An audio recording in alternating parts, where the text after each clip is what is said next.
Have you ever stopped to think that maybe there's a secret, silent, almost forgotten portal within you?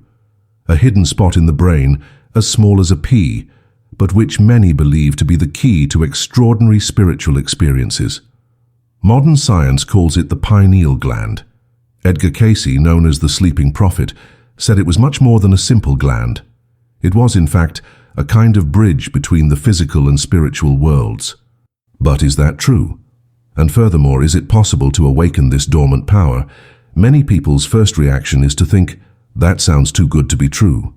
After all, most people go their entire lives without even hearing about the importance of the pineal gland. It's just another part of the body, a hidden detail in the brain that doctors mention occasionally. But Cayce claimed the opposite. He said, it's where the path to accessing higher levels of consciousness begins. The big question is, how could such a small gland carry such a great mystery? Before answering, let's remember who Edgar Cayce was. Born in 1877 in Kentucky, USA, he grew up as a simple religious man without great ambitions. However, at a young age, he discovered he had a peculiar ability.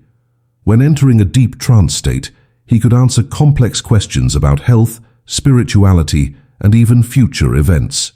He became known as the sleeping prophet because he received these revelations while asleep or disconnected from the world around him.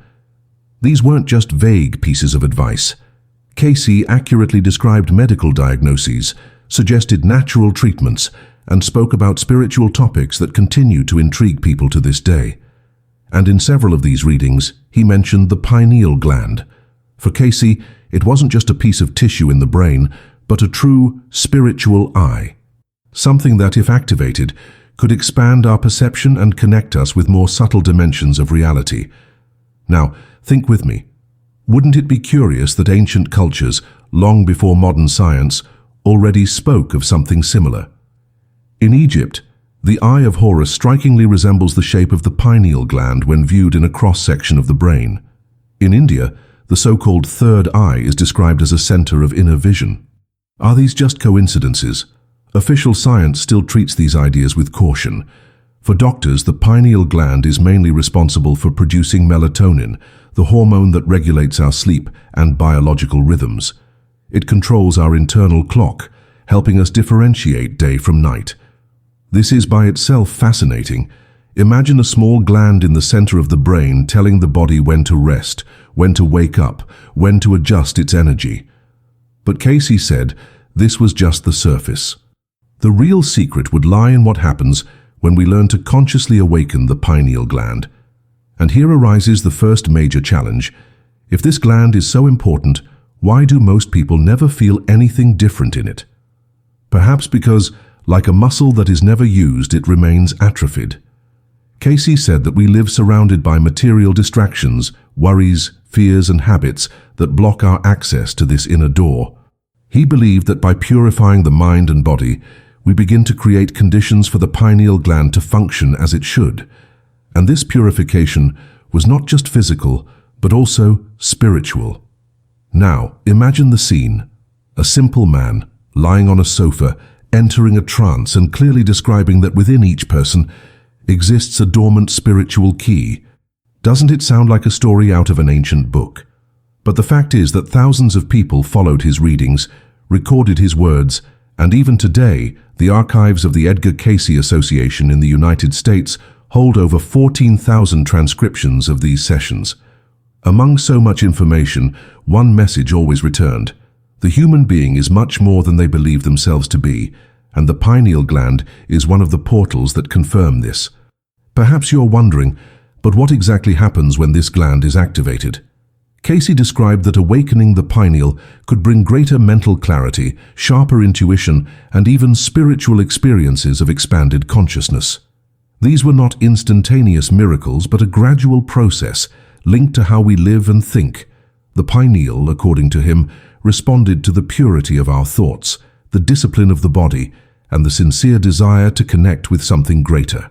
This means it's not just a technique or an exercise, but a lifestyle that prepares the ground. By now it might seem like we are facing a mix of science and spirituality, and indeed, that's precisely what it is. But notice, isn't life exactly that? a bridge between what we can measure and what we can only feel. The pineal gland is, at the same time, a gland studied by medicine and a profound symbol for ancient traditions. Cayce merely reinforced what the ancients had already intuited. Within us there is a point of contact with the invisible, and perhaps that is why so many people around the world are interested in the topic. Because deep down, we don't just seek health or longevity, but also meaning. We want to understand if there is something beyond routine, beyond matter. The idea that we possess a spiritual portal hidden in our own brain awakens hope, but also responsibility. If this possibility truly exists, wouldn't it be our duty to learn how to care for it? But be warned. Before we go further, it's important to remember that Cayce never spoke of the pineal as a magic tool for curiosity or power. For him, it was something sacred that could only truly be awakened when there was sincere intention aligned with good. This is a detail that makes all the difference. It's not about experimenting for fun, but about a path of personal transformation.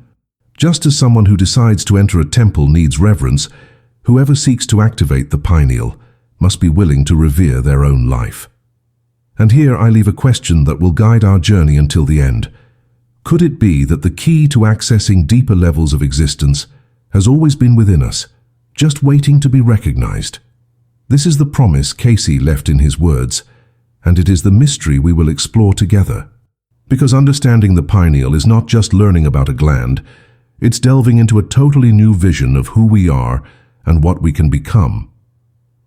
In the next few minutes, we will slowly walk between science, spiritual traditions, and Cayce's teachings, revealing how this small structure in the brain can transform the way we look at life. And believe me, the more we understand, the more we realize that we are not talking about something distant, but a real possibility, accessible to anyone who decides to look within. If the pineal gland is truly this spiritual portal, as Edgar Cayce said, then we need to understand how it acts in our body, and why so many different traditions have reached similar conclusions. And here begins the fascinating part. The pineal is one of the only glands in the body that is not divided into two parts. It is unique, solitary, positioned exactly in the center of the brain, as if it were a point of balance between the two hemispheres. Symbolically, it's almost as if it's on the border between what we call reason and emotion, between the visible and the invisible. Medicine confirms that it regulates melatonin production and consequently controls our sleep-wake cycles. But there's more. Recent research shows that the pineal also responds to light. It has cells very similar to those in the retina of the eyes, as if it were truly an inner eye. Doesn't it seem curious that ancient cultures spoke of the third eye precisely in the forehead region, associating it with inner vision? This similarity is not just poetic, it's biological. It's as if the body left a clue.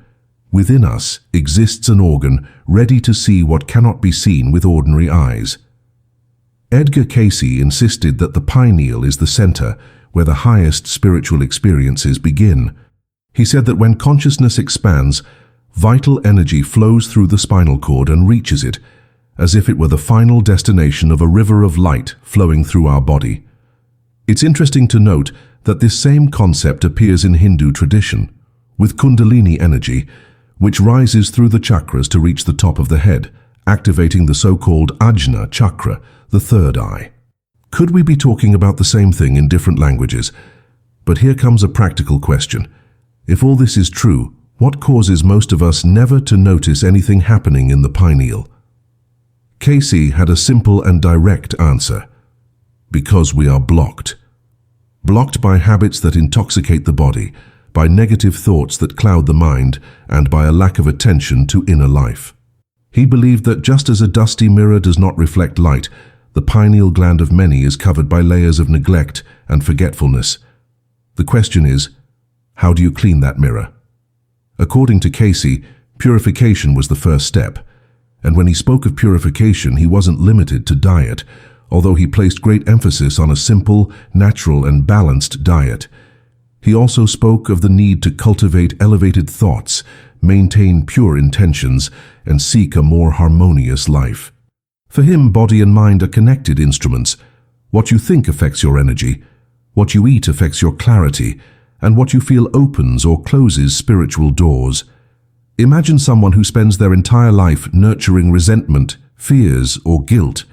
Even if they don't realize it, they are accumulating an internal fog that makes it difficult to see beyond. Cayce said that the awakening of the pineal was not a quick trick, but a natural consequence for those who learn to live more integrally. This is a lesson that might seem demanding, but it also brings hope, because it means that we all have the chance to access this portal, as long as we are willing to undertake the journey. And here's an important reflection. Isn't this deep down exactly what we seek in the later years of life? Greater clarity, a peace that doesn't depend on external circumstances. Perhaps that's why Cayce's teaching resonates so much with people who have lived long enough to understand that the material world by itself is not enough. The body ages, social roles change, but the thirst for meaning continues. And if the pineal gland is indeed a path to that meaning, then caring for it becomes a spiritual priority. Another interesting point is that Cayce didn't just talk about the pineal gland in isolation. He described that it worked in conjunction with other glands in the body, especially the pituitary and thymus. According to him, each of these glands would be associated with different levels of consciousness. The pineal in this context would be like the final door, the key that opens the connection to what lies beyond the physical world. This creates a very different view of the human body, not just as a biological machine, but as a temple where each part plays a role in the awakening of the soul. Science, of course, still doesn't validate these spiritual claims, but think with me. How many times throughout history have ideas that seemed strange been confirmed centuries later? Cayce himself, in his medical readings, suggested treatments with foods and lifestyle changes that science only much later recognized as beneficial. Therefore, perhaps it is not prudent to immediately dismiss what he said about the pineal gland. Instead, we can look with curiosity and ask, what if there is truth to this? A practical example of what he recommended was meditation. For Cayce, complicated techniques weren't necessary.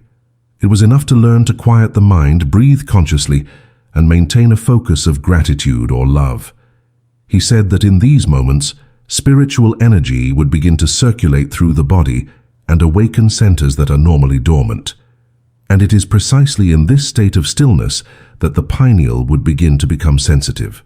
If we think about it, isn't that what so many traditions teach? Inner silence as a path to a greater vision.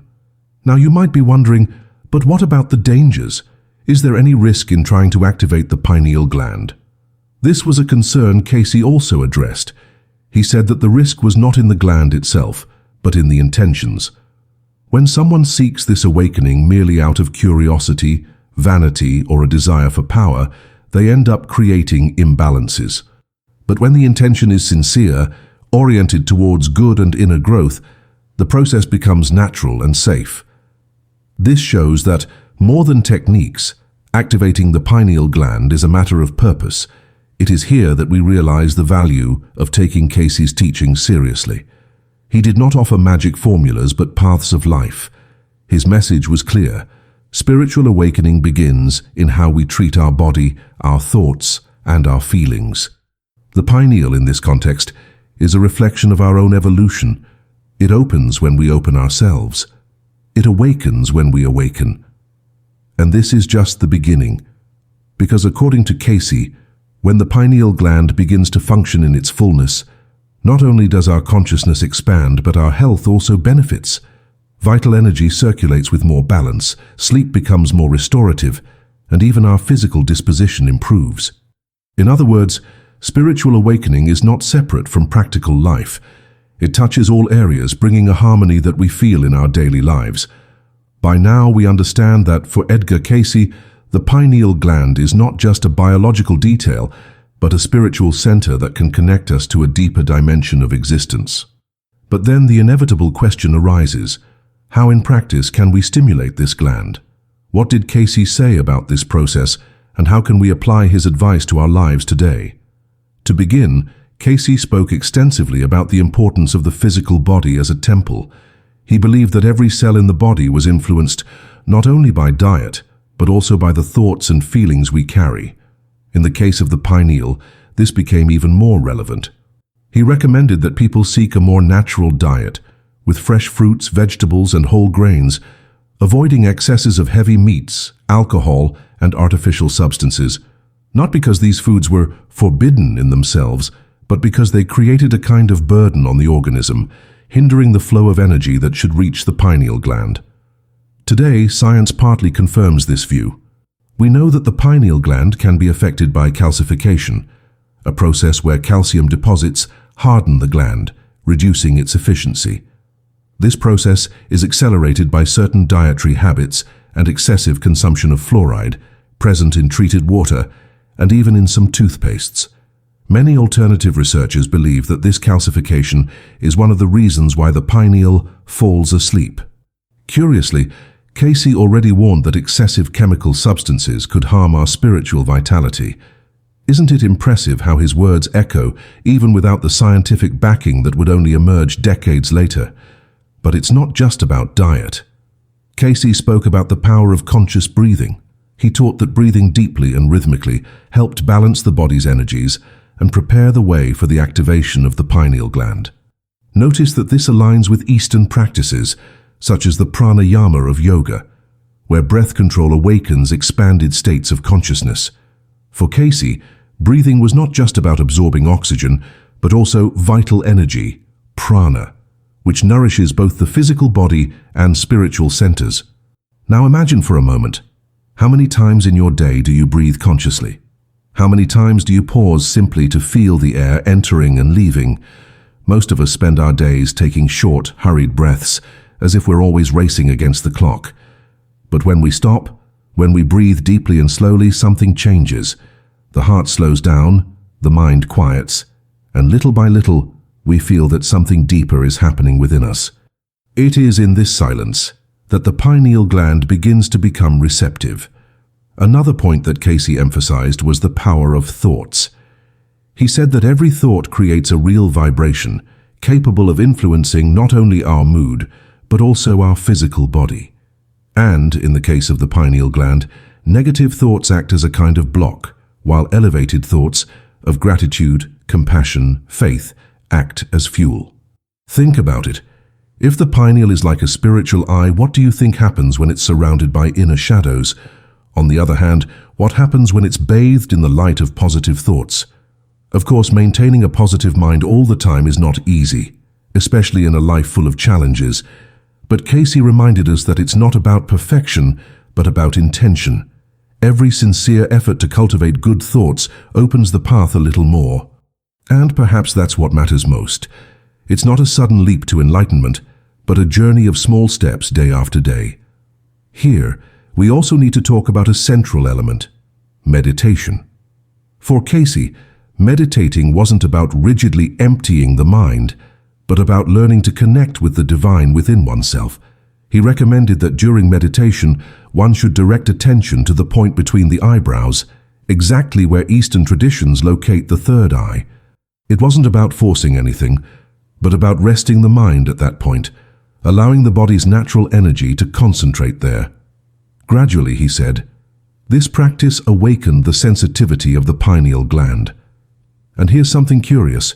Many who followed these counsels reported sensations such as lightness, warmth in the forehead, or even slight visual perceptions, like internal lights. Cayce said this was just the beginning, signs that the pineal was starting to wake up. But he warned not to get attached to these sensations. The true awakening was not in the phenomena, but in the inner transformation that came with it. More mental clarity, more serenity, more love for life. Now it's worth reflecting on a powerful idea. What if the pineal gland is, in fact, an internal mechanism for connecting with what many call the soul? Think, we spend our lives seeking proof that something exists beyond matter, whether in religions, philosophies, or mystical experiences.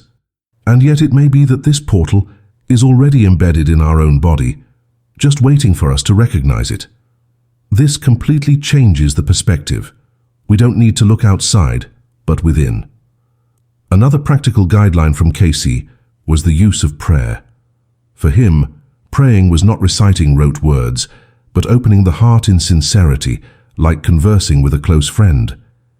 He said that prayer created a field of elevated vibration, preparing the body and mind to receive inspiration. And when combined with meditation, prayer made the activation of the pineal gentler and more natural. It's as if prayer was the flame and meditation, the space where that flame spreads. It's also interesting to note that Cayce spoke of the awakening of the pineal as a process that benefits not only the individual, but also their relationship with the world. He said that when this gland is activated, we develop more empathy, more compassion, and a greater capacity to see the pain of others. This means it's not a power to be hoarded, but a gift to be shared. After all, what good is spiritual insight if it doesn't translate into more love and kindness in daily life? This is an essential point. True awakening, according to Cayce, is not measured by visions or extraordinary phenomena, but by how we become better people. It's the patience that grows, the humility that blossoms, the capacity to forgive that increases. The pineal, in this sense, is merely the instrument that helps reveal the light that already exists within us, and perhaps this is what touches the heart most when we study his teachings. Because deep down, we all know that time passes, the body weakens, but we also feel that something within us remains intact. Cayce said that this something is the spiritual spark, and the pineal is the door through which we can consciously recognize it. Now, before we continue, I want you to keep one question in mind. If all this is real, what would change in your life starting today? What would you do differently, knowing that there is a direct portal to spirituality within you? This is a powerful reflection, and it will lead us to the next step of our journey. We've come this far with many pieces of the puzzle. We've understood who Edgar Cayce was, what he said about the pineal gland, how different spiritual traditions spoke of the same symbol, and even what practices could help awaken this spiritual portal. But the question that has been open since the beginning still remains. After all, what is the true secret of the pineal? The secret, according to Cayce, is not in hidden techniques or magic formulas. The secret is that the pineal accurately reflects who we are. It is not a shortcut. It is not a trick. It is not a key that someone else can turn for you. It is the mirror of your own inner life. When you purify your body, calm your mind, and open your heart, the pineal awakens naturally. It's like a flower that blossoms, not because someone forces it, but because it finds the right conditions of light, water, and fertile soil. This completely changes the way we look at the subject. It's not about chasing extraordinary experiences, but about living in an extraordinarily simple way, with integrity, with love, with gratitude. This is the message Cayce repeated in different words. True spirituality is not about escaping the world, but about learning to see the divine within the everyday. The pineal is merely the door through which we perceive this more clearly. Now think with me. How many times do we seek answers in distant places, in rare books, in inaccessible masters, when in reality the greatest answer was already in the center of our brain, waiting to be recognized? The pineal gland is a powerful reminder that we don't need to chase anything outside of ourselves.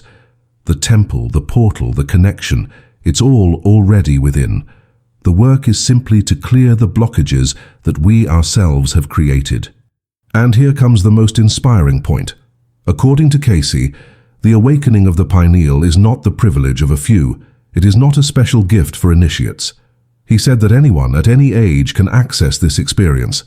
It doesn't matter if you are 20 or 70, if you have lived a life of mistakes or successes.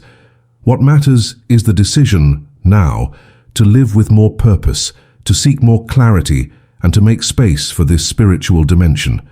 It's never too late. In fact, perhaps it is precisely in the more mature years of life that this call becomes stronger. Because think, when we have gone through decades of experiences, we learn that what truly matters are not accumulated possessions, nor social victories, but moments of truth, instances of connection, memories that touch the soul. The awakening of the pineal, in this sense, is not an escape from reality, but a confirmation that the invisible has always been present. It's as if, at the end of a long journey, we finally understood the entire map. Cayce used to say that true spirituality always translates into visible fruits, more peace, more compassion, more service to others. If someone claims to have mystical experiences, but remain selfish, angry, or closed off, then there has been no real awakening. The pineal only truly opens when we also open our hearts. This is the great key, the secret that spans all spiritual traditions. Now let me ask a direct question. Do you believe you can still awaken to a more fulfilling, more conscious, more connected life? Many might think it's too late, that there's no longer time for big changes. But Cayce precisely challenged this idea. He said that every day is a new opportunity, that every breath is a new beginning. It doesn't matter how much time has passed. What matters is what you do with the time you have now. And perhaps this is the greatest legacy of the sleeping prophet, to show that spirituality is not separate from ordinary life. It's in caring for our diet, in the way we breathe, in how we treat others, in the intentions we cultivate. It's in realizing that within us exists a silent center that never ages, never tires, never gets lost. This center is the soul, and the pineal is merely the lantern that can illuminate this path. Deep down, the secret of the pineal gland is an invitation. An invitation to look within, to cultivate healthier habits, to dedicate a few minutes of the day to silence, prayer, meditation. An invitation to free yourself from heavy thoughts and make space for higher feelings. It is not a path that someone else can walk for you. It is a personal, unique journey, but one that transforms the way we see everything around us. And here perhaps lies the greatest revelation. Activating the pineal is not about escaping reality, but about finally seeing it as it is, seeing with clarity, with depth, with love. It is recognizing that we are part of something much greater, that life has meaning, that death is not the end but merely a passage. Cayce said that when the pineal awakens, we lose the fear of finitude because we feel that consciousness continues. This is a promise that echoes as hope. We are not here by chance, we are not alone, we are not limited. Now that we have reached the end of this journey together, I leave you with one last invitation. If this video made sense to you, if it sparked any reflection, share it with someone who is also seeking answers. And if you wish to continue exploring these topics, subscribe to the channel, activate notifications, and leave your like. By doing so, you not only strengthen this community, but also help this message reach more people who, like you, feel that there is something greater waiting to be discovered. Remember, the key is already within you. The pineal is not a distant mystery, but a living part of your being. And every choice you make, and every thought, every breath, every act of love is a step towards that awakening. The secret is not hidden in ancient books, but in your heart, in your daily life, in your decision to live more consciously. And perhaps, just perhaps, that is what Edgar Cayce most wanted to teach us.